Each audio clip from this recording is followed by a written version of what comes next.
can live by your sword and I'ma die by my gun. War is the answer to a question never asked. Now that it has begun, I guess it's time to whoop your ass. No coming back this time, no other chance. You wanted war from me, now let's let the devil dance.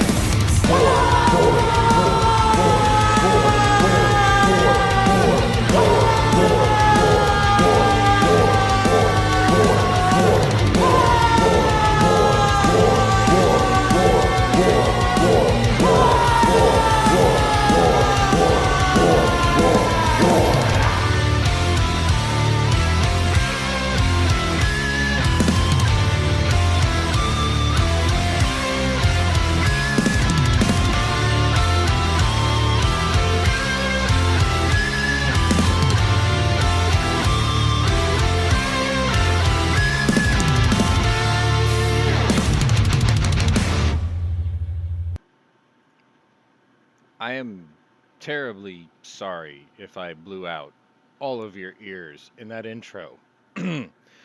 But good evening and welcome to a special episode of The War Room, which is brought to you because, well, it was requested. And this is something I haven't done in almost 2 years. So let's get you caught up a little bit. Since we have done the previous war rooms, the war in Ukraine has technically entered its 5th year. If you watch the original war rooms from way back in the day, I told you so, I fucking told you so. It's still going. I was not wrong about this. Which is why we're still here, and why it's still going on. But anyway, and because of it, the prices of Mosins continue to skyrocket. Jesus Christ. So anyway, welcome to the War Room. This is the Operation Epic Furry episode. No, that's not right. Epic Fury episode. And for those of you who have gone about your business today, who maybe didn't have time to watch the news or didn't bother watching the news, history has been made today. 47 years of radical Islamic dictatorship in Iran has just ended. Ballistically, mind you. But before we get into that, let me introduce my panelists, who, if you look on the Discord list, I gave them nicknames, because why not? But we'll start with the top left. We have Scott, P79. I just gave him the name, not Rick, because meh. And below me, on this panel of 3, is Night Strike, which used to be the host of... Hit or miss, Tuesday nights, 9 o'clock. There you go. And I thought he was going to go with rants or raves. It's okay. No, that's Well, roll that call. was a collaboration. Yeah, that was more roll call. But he also has his host, own... I should say. He's been a bit of an industrious little squirrel, and he has a website of 3D printed goodies called Strike Gunworks, which is why I nicknamed him as such. So if you have interest in the types of things that 2A-minded people are interested in, you may want to look that up. Go ahead and plug the URL just in case. Just strikegunworks.com. With a Y or without a Y? Strike Gunworks with a Y, of course. There you go. Okay, so I did spell his nickname correctly, so if you look up that .com, then you should be good to go. We can't really elaborate too much on what it is, because you know how YouTube is about that kind of thing. Yeah. Anyway, like I said, this was impromptu. We didn't plan this. The last time I did this, I had a completely different computer, completely different setup, completely different streaming setup. None of this is the way it was, which is why the layout even looks different, because I had to put this together rather quickly. However, seems to be working. I can see Fine Ape out there, so good evening to you. The finest of apes? The finest of apes. Should we get people caught up on what's been going on with us? Because I mean, I don't think any of us have really done a whole lot of live streaming since we did this before. Actually, I've been on a couple. I've been on a couple of match streams. I've been on a couple of DLB After Dark streams. I've been on John Crump once or twice. Don't be so modest, dude. Tell the audience about how you spent 6 months in Ukraine and you picked up a smoking hot foreign wife, and now she's got like 10 of your kids. Right, it's just I am just so fulfilled. Oh wait, no, that's Whistling Diesel.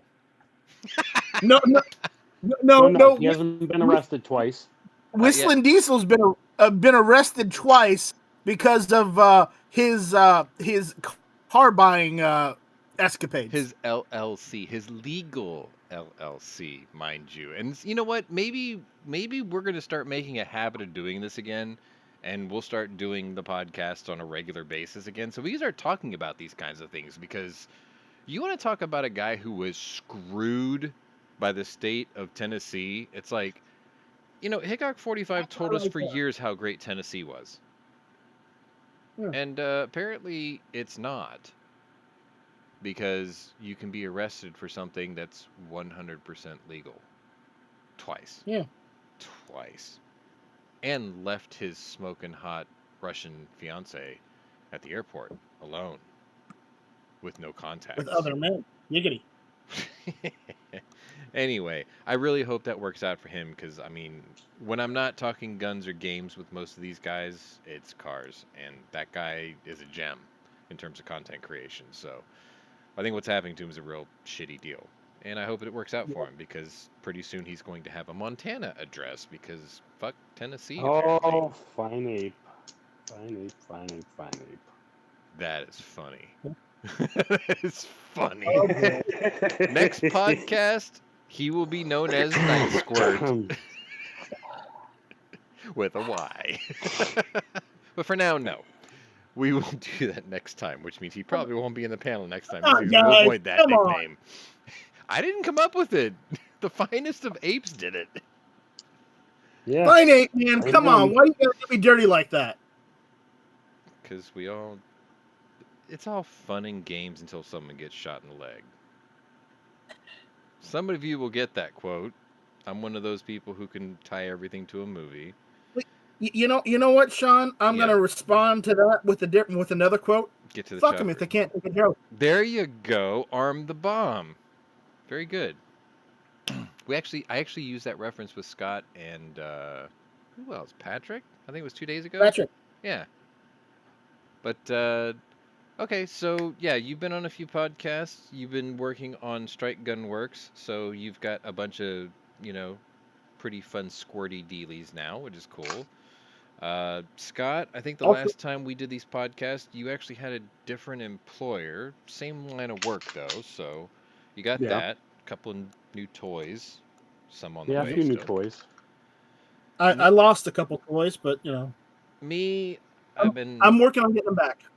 I've been a total loser about this whole thing. Like, you could probably, if you watch my channel, you probably know that I've just been sort of focused on car and truck stuff, and the game thing is just something that's easy for me to do to keep the content going.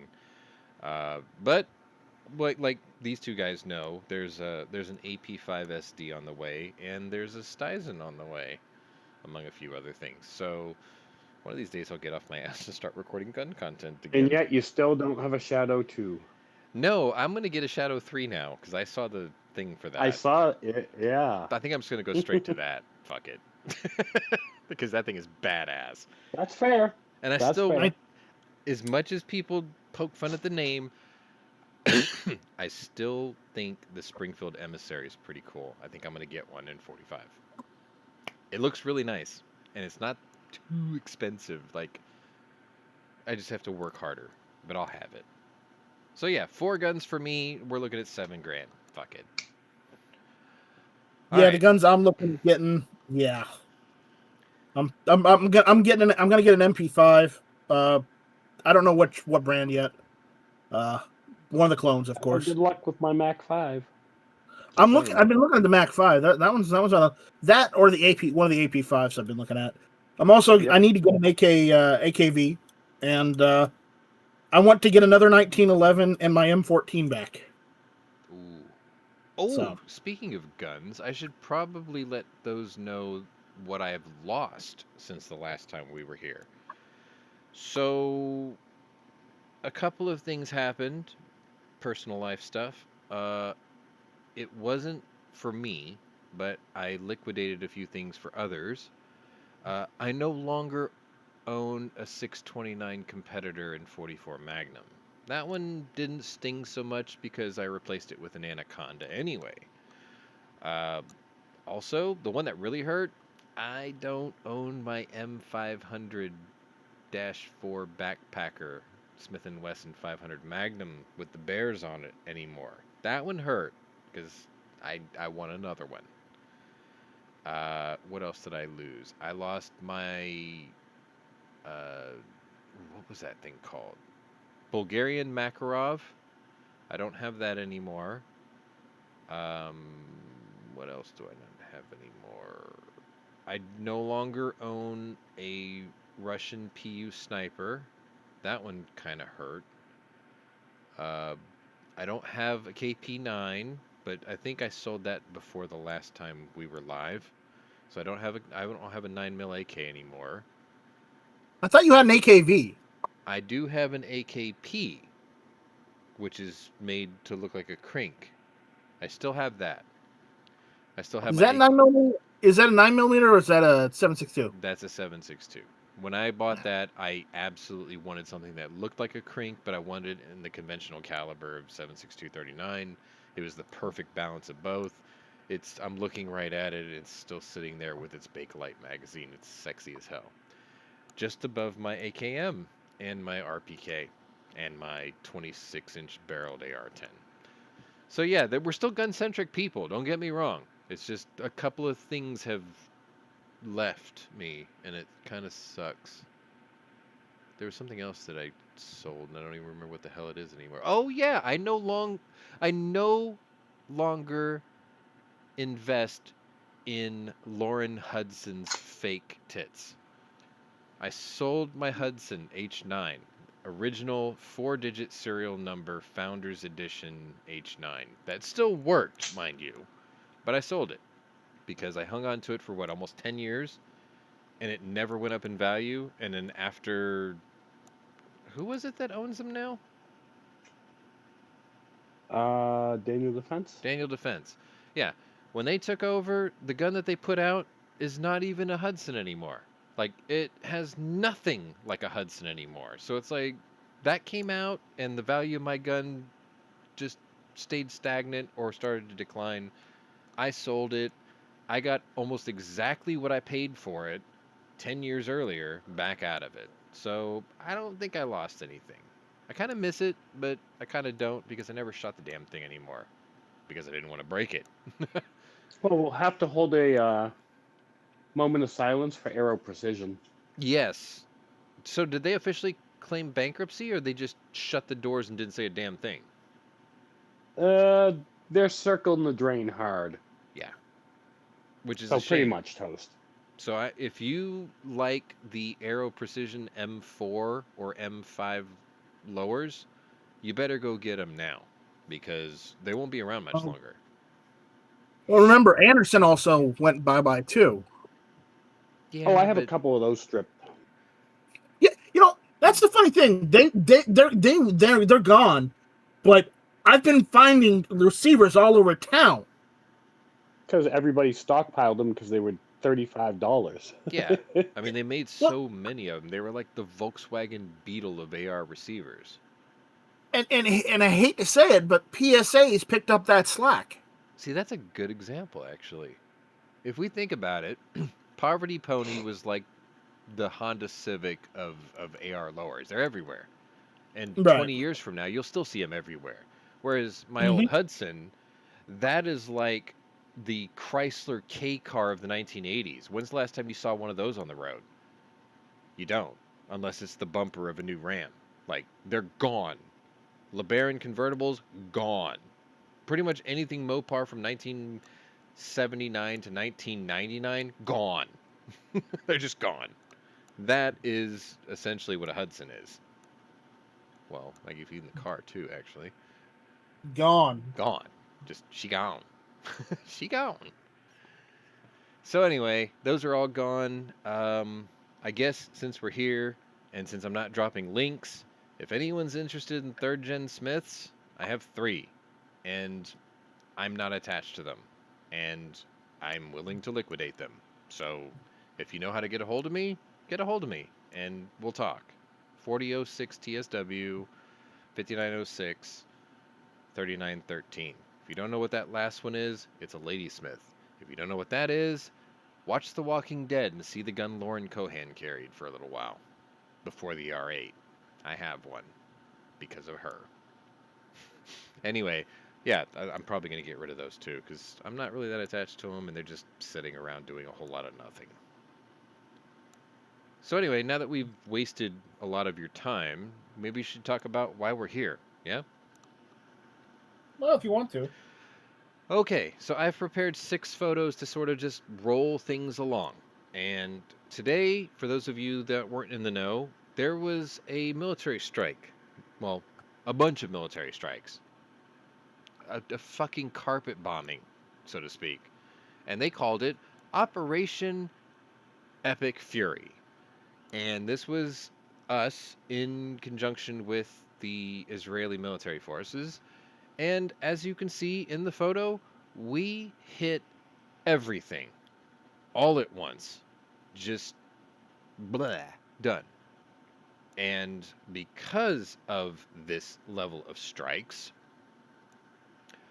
you remember back in the day when they had those sort of like playing cards with terrorist pictures on them? And for a while it sort of disappeared? Well, we named a new ace of spades. This fucker here. Except the thing is he doesn't look like that anymore. He is basically shredded piece of meat now. Because the Ayatollah, after 47 years of zealotry and communism and socialism and totalitarianism, that piece of shit is dead. Like, gone. Sans Ayatollah. Gone. Why is this such a big deal? For those of you old enough to know about the deposition of the Shah of Iran and the Iranian Revolutionary War, and the fact that they went to the Shah or the Ayatollah system, I was born the year that happened, which means this bullshit has been going on my entire lifetime. All of it. I have never known Iran peaceful without this in my lifetime. I've seen it in history and documentaries, things of that nature, but I've never actually lived it until today. And that fucker's dead. Along with him were over 40 people in power in his country. The first being Aziz Nasirzadeh. Nasirzadeh. He was the Minister of Defense. He is also worm food. Served in the Iranian military, took part in the Iran-Iraq War as a pilot, held many positions, among them Chief of the Iranian Air Force, Deputy Chief of Staff of the Iranian Ground Forces. As Minister of Defense, he was in charge of all the ministry's industries. Ministry's industries. What does that sound like? Fifth Element. Here's some ministers more sinister than ministers. That fucker. Among them, the long-range surface-to-surface missile production and weapons transfer to Iranian proxies. Basically, everybody who didn't like us. He's gone. Next. Surprise, surprise. Mohammad Pakpour, commander of the Iranian Revolutionary Guard Corps, responsible for activating the strategic firing systems against the state of Israel. Commander of the main military forces in Iran. Commanded the IRGC ground forces and the Lebanon Corps in the 2006 Lebanon War for 16 years. Right. During the protests, he was a commander ordering the violent repression of the protesters. That also means he's also responsible for the execution order of nearly 30,000 of his own people in just the last year. Young Persian people, students, artists, comedians, actors, people not interested in being held down by a liberal and religious zealotry, right? Those people don't like their leadership. Why can't they do anything about it? No Second Amendment. You know what that means? Only They the all die. military has the guns. And when you have only the military having the guns, you have no choice. Aren't you glad you Well. live in America today? He's Well, gone. they have to still have a military in order to have guns now. Well, they're still there. Not for long. Ali Shamkhani, Supreme Leader's Advisor for Security Affairs and Secretary of the Defense Council. One of the leaders of the security decision-making processes in Iran. Personal advisor to the Supreme Leader, former Supreme Leader of Iran, Ali Khameni, on issues of security. Responsible for the Iranian nuclear program. Because, you know, we killed the other one with a sling blade. And managed efforts to develop nuclear weapons even further. If any of you out there don't believe that Iran was trying to develop nuclear weapons by this point, I want to sell you beachfront property in Wyoming. Because Arizona's too close to what's going to break off eventually anyway. No, beach property in Death Valley. Just in I hear it's wonderful from here. No, because that's still California. If in Wyoming, it's halfway into the country by then. It's like these people, the ones that were in power, right? What they would do is they would go to these quote negotiations and they would just say whatever we wanted to hear and say, sure, you can bring in inspectors, just give us a week's notice. And we would say, okay, we're going to be there on so-and-so date. And in that week, they would pack up everything from that location and move it somewhere else. They were playing the shell game, and we were stupid to believe it. Well, guess what? Now we don't have to worry about it anymore, because they're all dead. These people were maybe, I'm not going to say they were a day or a week away. We don't know this, right? But the thing is any critic of what happened today needs to realize that Iran has been feverishly rubbing the lamp like a 13-year-old feverishly faps to porn, okay? They're eager to get genie out of the bottle like a 13-year-old is eager to blow his rocks. The point is, if they get the genie out of the bottle and they announce we have developed a nuclear weapon, they have just joined a very, very select elite club of world leaders, meaning you no longer have leverage over them, which means we can't do shit about it anymore. And to prevent them from being able to say, we have a nuclear weapon, you have to stop them before they can do that. Because once they say that, it's too late. And too many people are too chicken shit to go, them fuckers can't have a weapon. They're led by a religious nut job. I mean, it's like, imagine David Koresh running the country. Right? You don't want him running the country. Well, imagine some guy that is screaming death to America for 47 years. Him and his predecessor, because he wasn't the only Ayatollah. And then him saying, now we have the golden spear that can slay the West, or whatever. You don't want to hear that. You don't want them to be able to say that. Which is why this fucker's dead. I mean, we could just use the a Assassin's Creed joke. Now they have the golden apple. Sorry, I felt like. Perhaps, well, they all just choked on it, didn't they? Like, we crammed it down their throat with a closed fist. We gave him the poisoned apple instead. Yeah. So 40 plus people of leadership, Ayatollah dead, leadership dead, loyal people in their military have lashed out. Because, I mean, that's the natural response to being attacked, right? Is you retaliate. Right.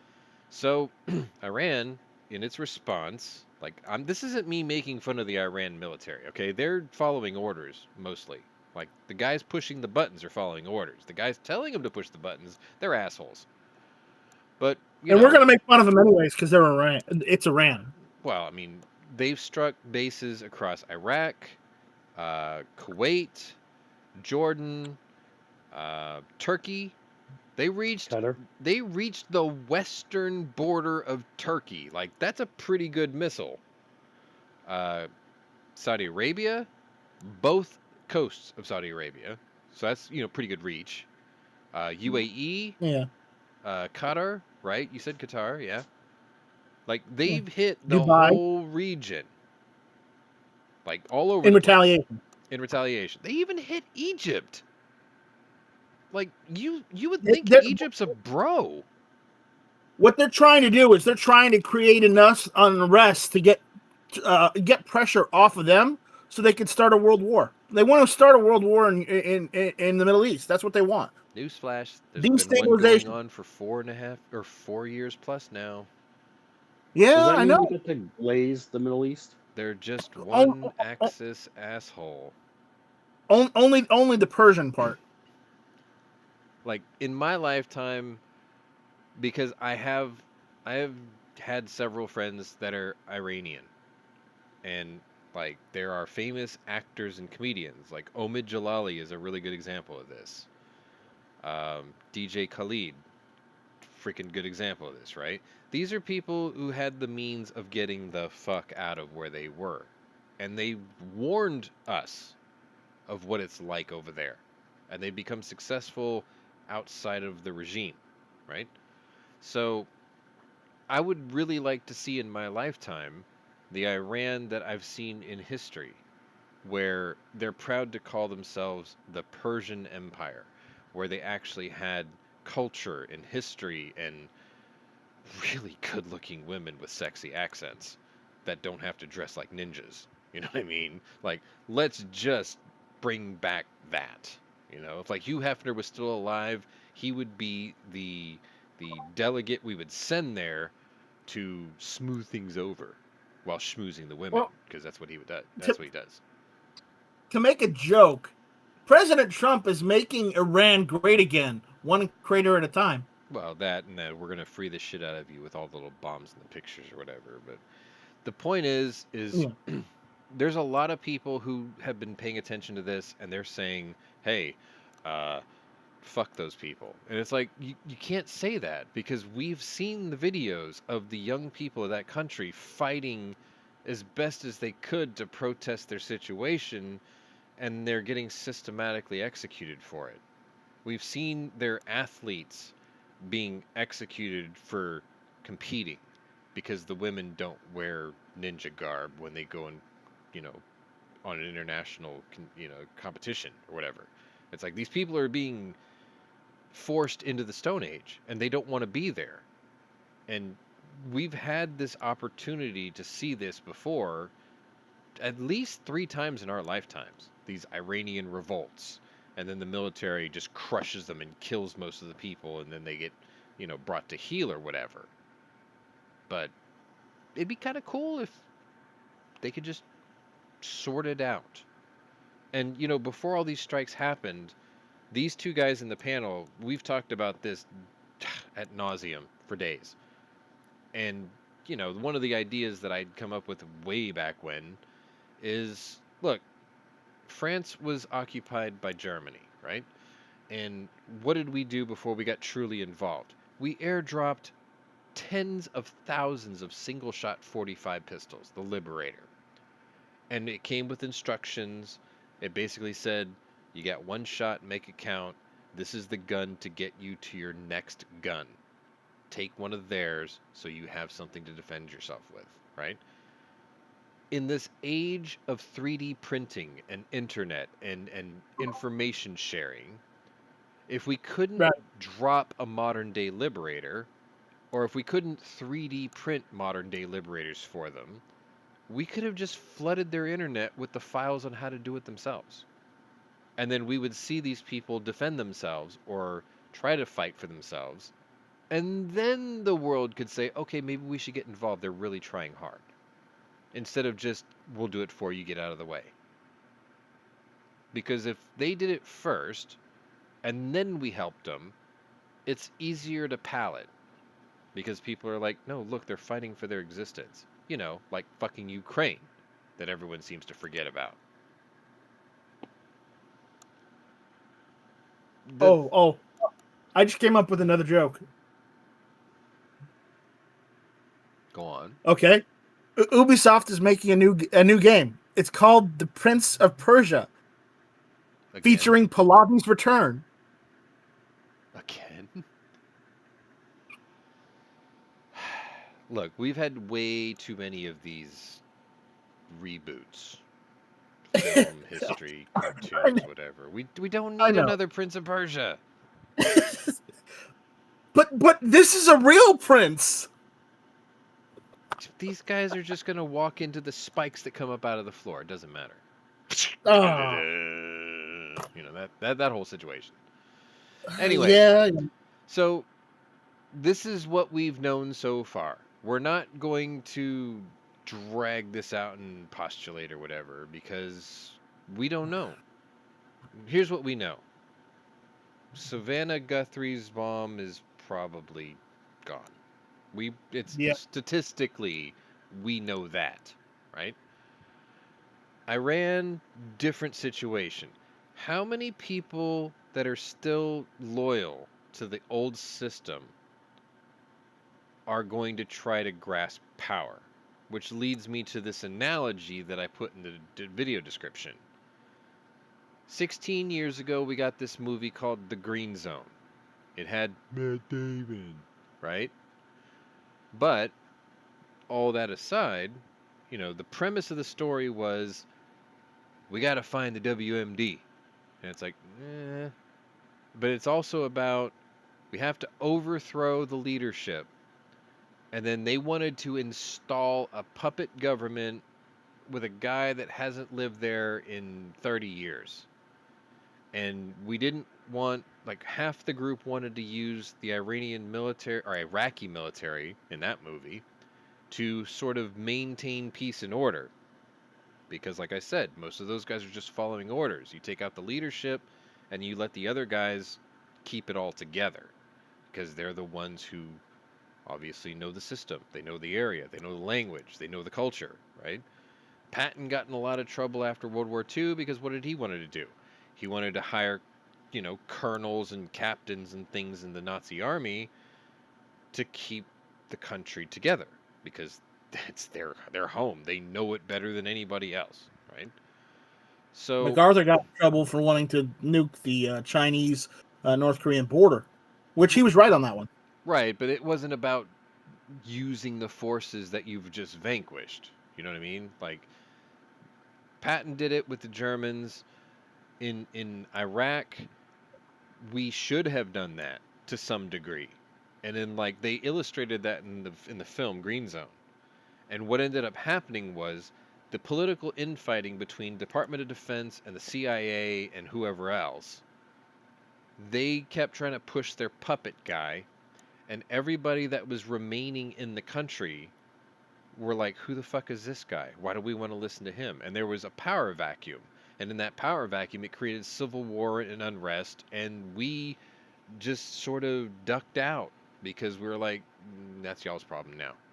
And what ended Because up everybody happening? in the Middle East is all tribal still. More or less. But it's like, at the end of the day, it's like, look, you can't leave it like that because then all they're going to do is hate you anyway. And it's like, you don't want to rule with an iron fist, but you're going to be like, look, we're going to have to at least hang out and mediate so you can all work out your differences and then make it work.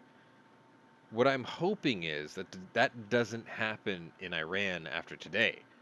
Because if you take out all the leadership and then you just walk away, then whoever still has the guns are obviously going to fight the other guys who still have the guns, and the people are still going to suffer. And they're still going to they're going to hate us more for leaving them in the middle of a civil war, because those people will just slaughter everyone who disagrees with their group. So Yep. that's kind of the point where I'm at right now. It's like, this was a good thing. This was history in the making, and a dictator got killed. Yes, I did that on purpose, but nobody liked the guy. From what we keep being told in Western media, nobody likes the guy. The other thing we're also being told is all the countries that Iran retaliated against today backed our attack. They were down for this. They were good for this. They were like, no, kill that fucker. So if that's the case, whoever's left in Iran that lashed out, they feel betrayed.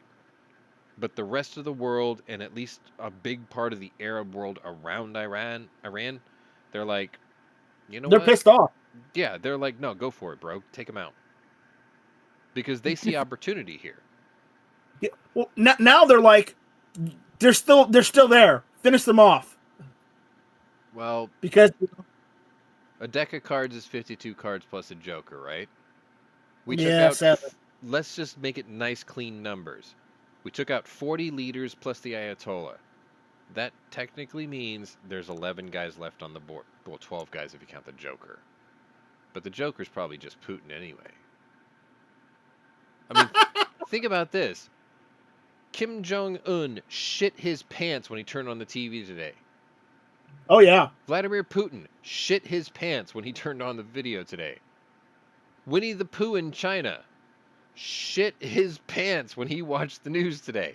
Did any of those three leaders say a damn thing after what we did? No. No. Nope. Nobody's on the record Is there next on criticizing the us. list? Well, here's what's kind of tragic. Nobody's criticizing us except our own Congress. Bipartisan bills to rein in the executive powers to prevent what we did today ever again. Why? Maduro is no longer in power. The Ayatollah is no longer in existence. How is either one of those things a bad thing?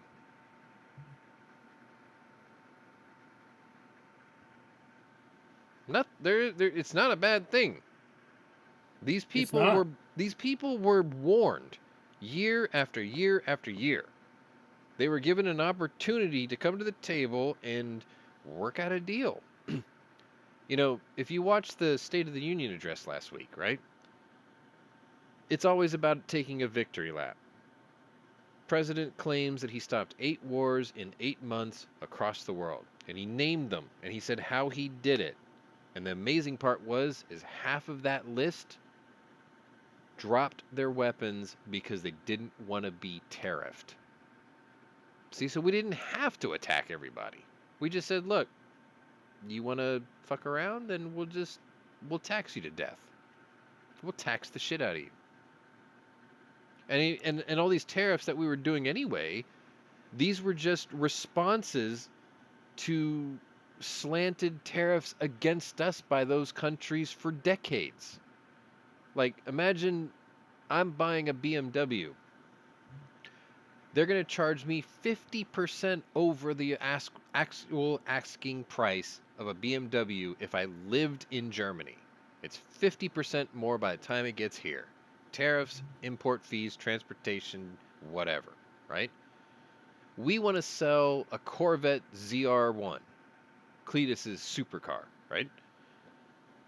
We send it to Germany, we have to pay only like what, 15% tariffs in return?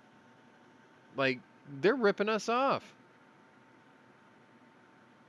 $100,000 is $115 over there. $100,000 over there is $150 over here. That ain't fair, right? And what does the world governments out there say? Oh, you got to be careful with who you tariff because these other countries, they don't have as much money as you do. Well, then just don't sell us shit. Because if you can't afford to at least match our pricing or our tariffs, then we don't want to do business with you. It's that simple. And it might seem like a bad idea, but at the end of the day, it's like that encourages us to make it ourselves.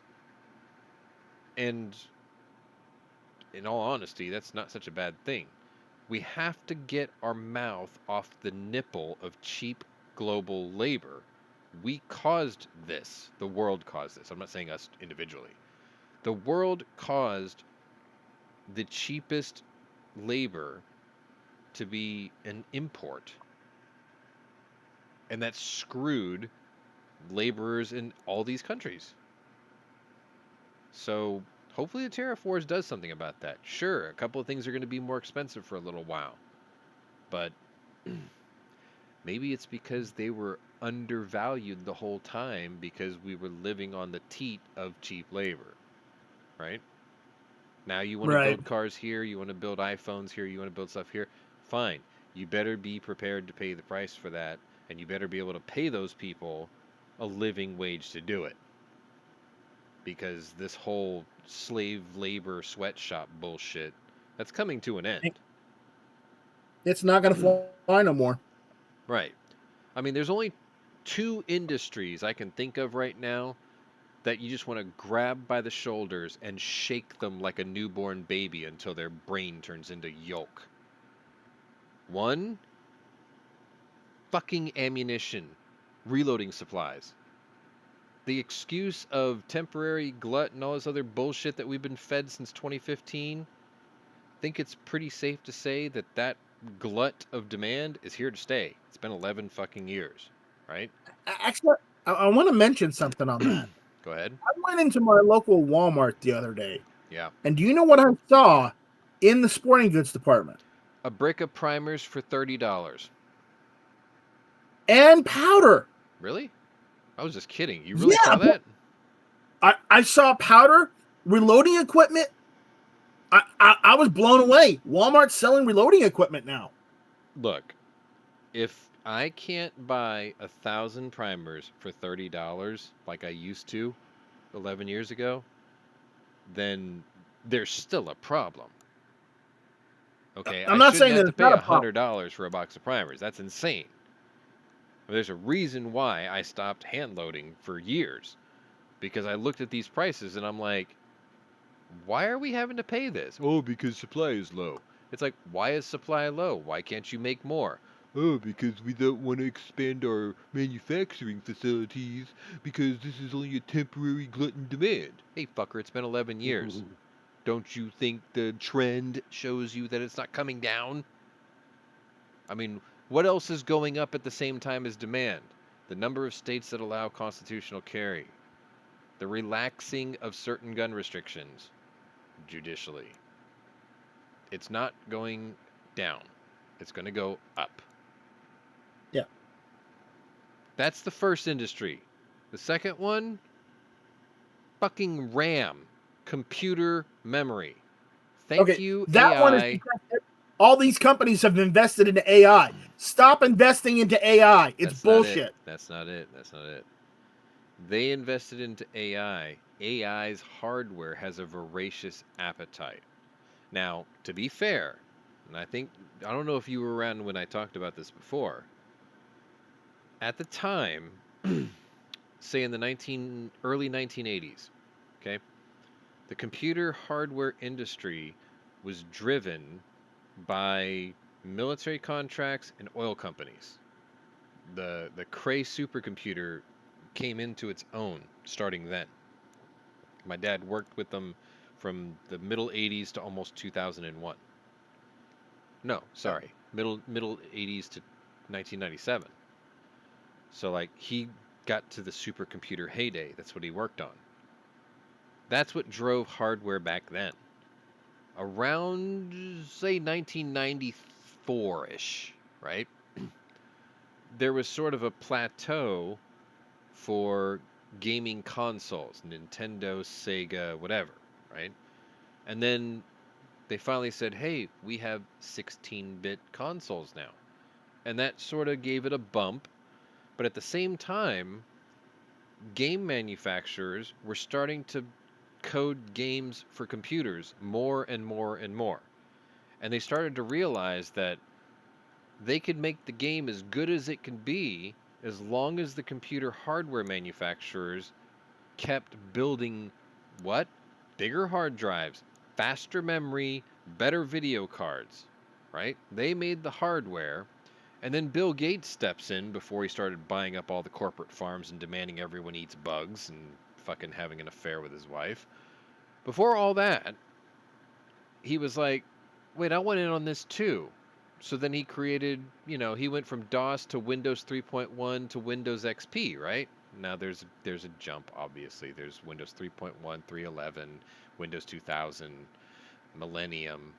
Now you're getting We don't history even lesson, talk right? about any.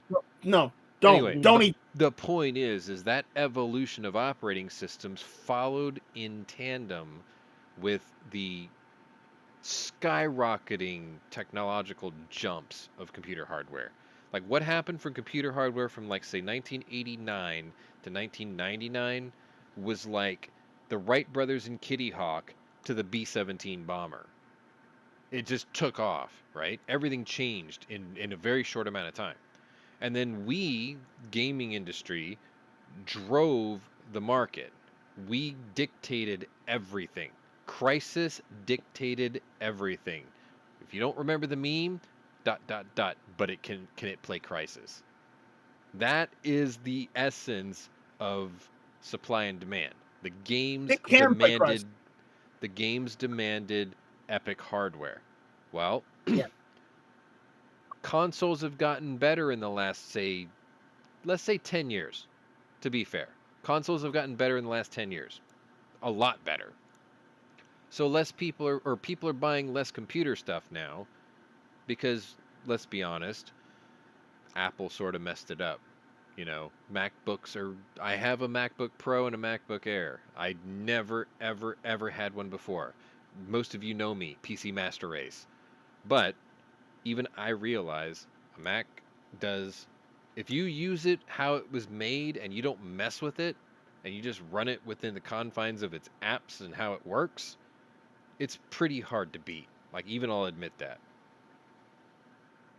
That's why the consoles are getting better, because now everyone's using Macs, iPhones, tablets, right? And they're Right. just using them within the confines of how they were designed. They're not coding. They're not hacking their phones like they're jailbreaking them, but I mean, they're not hacking them like a computer hacker would mess with software and write new software. So Nope. the gaming industry decided, well, the new consoles are really good. Why don't we start making the games for the consoles first, because they're less likely to be pirated? And so now most of your games come out for the consoles first and the PC a year later. PC people got thrown into the back seat, back of the bus. Now so the to speak. console prices are going up because, even though the PC market has gone up, the problem is even the console companies can't get more RAM. Right. Well, I mean, they're building their own stuff in-house, so to speak. But at the end of the day, they're dictating, like, we don't dictate the hardware policy anymore. AI does now. That's the next thing. And we can't be mad at the next thing. What we need to be mad at is the manufacturers not keeping up with the new demand in stuff, right? It's like we yell at CCI to make more primers when we had this ammo shortage. And they were like, oh, we can't do that because, demand's only temporary. Now here we are 11 years later. And their excuse is, well, you guys got used to paying $100 a brick for primers, so why would we cut our own throats and profit margins if you're willing to pay that? The market is willing to bear this. That's their magic language. We're going to price it what the market is willing to bear, and you put it up with it for 11 years. You had that tender butthole that we have been prison pounding for 10 years with inflated prices, and now you're used to it. So why would we bring it back down to $30 a brick? And as a business, yeah, why would you, right? As an ethical standpoint, fuck you. It's like, you're still assholes. Patrick and I have this conversation all the time about raising prices. Who the fuck can afford anything these days? I mean, look at the average price of a 1-ton truck. Not you, Mike, but like most Very funny. most 1-ton trucks. It's like you ain't touching that. I mean, they're financing these things like fucking houses now, right? And they weren't like that before. I mean, shit. My first mechanic's job was out of high school. I could have bought a 1-ton, 6-wheel drive, because dually, 6-wheel drive diesel Silverado 4x4, 40 grand. That same truck today, 140 grand. It's only been what, 20? It's been it's a little over a quarter of a century. Let's be honest. But still, it's 3 or 4 times higher for only 25 years. It's insane. I mean, I just spent $1,500 on a video card. I've never done that before. It's like, why? Because, well, you're either going to do it or you're going to be left in the dust. Anyway, yeah, we should take hardware manufacturers and ammo makers and just shake them until their brains are scrambled, because they're just dicks. And you know, what's really sad, tragic, because my boss is from China. Some of y'all know that. He's Chinese. So he has a finger on the pulse of what's going on the other side of the world. And when this all started with RAM prices, he told me flat out, he was like, there's a company in China that's actually getting ready to flood the market with RAM because they want all the market share because they know that it's ripe for the taking. And I thought, okay, cool. Chinese DDR5, I don't give a shit as long as it works, right? When they brought that shit to market, they brought it in at the same price as the RAM that you see today. I bought the memory for this computer that I'm on in September. 96 gig, 248 gig sticks, DDR5 6600. Good shit. I paid $325 for it. I thought it was a bit high, but I needed it to finish my build, right? I was going to buy 2 sets, but I thought, I'll just wait till next month after payday and I'll get the second set. In the 4 weeks after I bought the first set, it went from $325 to $1,300, and that is where it sits today.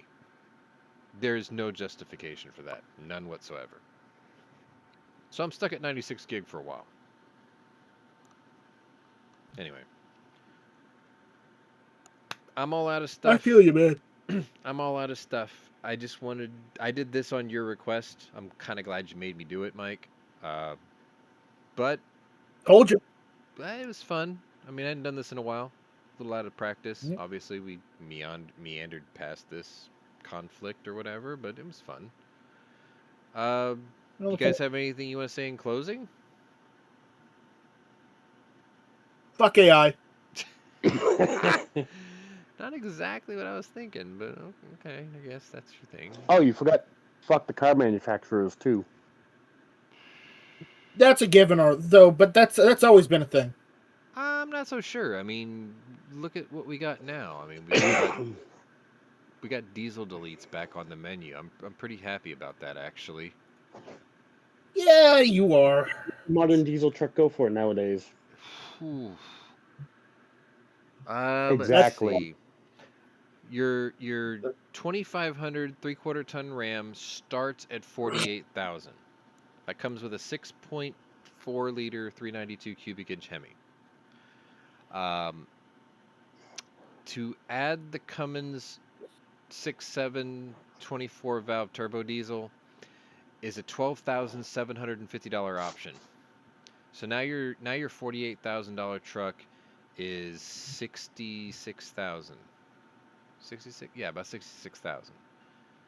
And then that's before you get into like fancy interiors, technology packages, 4-wheel drive, fucking aftermarket coolers. You know, you can get a 1-ton Ram spec'd out to $120,000. You can get a GMC Denali 1-ton. You can get that up to $140-something thousand. You can get a Ford Super Duty. If you get the F450, you can spec that out to about $160,000. Ask Diesel Creek. He bought one. That decadent bastard.